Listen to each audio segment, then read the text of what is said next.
মাৰ্ঘেৰিটাৰ নামদাং অঞ্চলত নিশা সংঘটিত এক চুৰিকাণ্ড পোহৰলৈ আহিছে। 4জনীয়া এটা চোৰৰ দলে 3খন ব্যৱসায়িক প্ৰতিষ্ঠানত প্ৰৱেশ কৰি 3 লাখ টকাৰ লগতে বহু সা-সামগ্ৰী লুট কৰি লৈ যায়। চিচিটিভিত বন্দী হয় চোৰৰ সমগ্ৰ ঘটনা। মাৰ্ঘেৰিটা নগৰৰ পৰা প্ৰায় 8 কিলোমিটাৰ দূৰত অৱস্থিত নামদাং অঞ্চলত থকা 3খন ব্যৱসায়িক প্ৰতিষ্ঠানত 4জনীয়া চোৰৰ দলে নিশা প্ৰৱেশ কৰি এই চুৰিকাণ্ড সংঘটিত কৰে। অঞ্চলটোৰ নিতুল চেতিয়া ঘৰৰ পৰা সোণৰ সামগ্ৰী সহ মোবাইল ঘড়ীৰ লগতে 70,000 টকা, অৰ্জুন শৰ্মাৰ ব্যৱসায়িক প্ৰতিষ্ঠানৰ পৰা 2 লাখ নগদ ধনসহ মোবাইল ফোন আৰু মগেন সোণাৰ দোকানৰ পৰা 15,000 টকা সহ চোৰে উদ্ধাৰ হয়। চিচিটিভি কেমেৰাত মুখাৱয়ব ঢাকি প্ৰৱেশ কৰা 4জনীয়া চুৰিকাণ্ড সংঘটিত সম্পূৰ্ণ দৃশ্য বন্দী হৈছে। ইতিমধ্যে আৰক্ষীয়ে তদন্ত আৰম্ভ কৰিছে।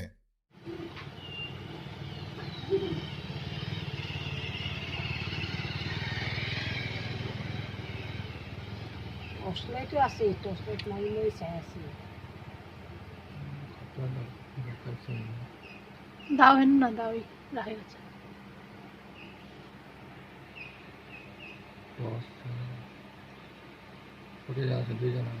দুইজনা পছে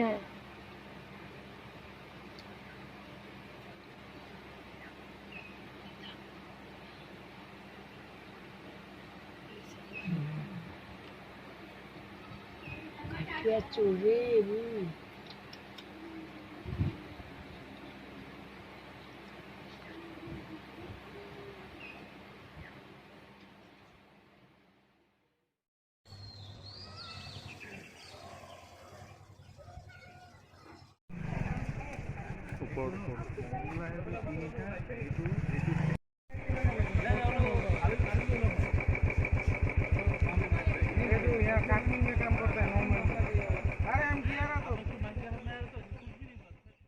কি হৈছে আপোনালোকৰ কওকচোন?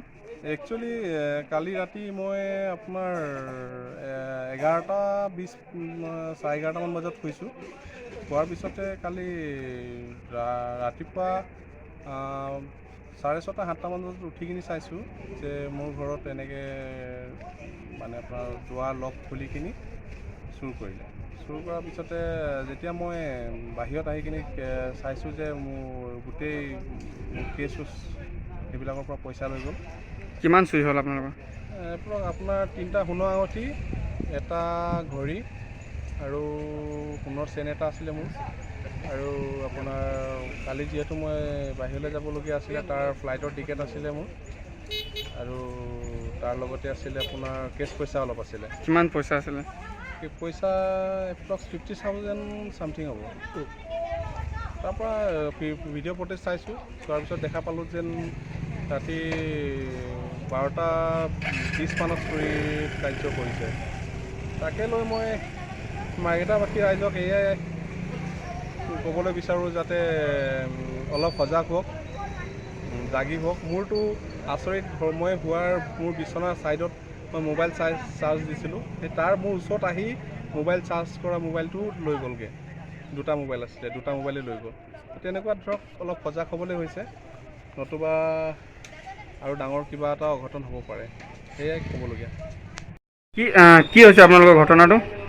ঘটনাটো হ'ল আপোনাৰ কেইটকামান পইচা আছিলে, 5-6 হাজাৰমান, আৰু খুচুৰা পইচা আছিলে, খুচুৰা পইচা লৈ গ'ল।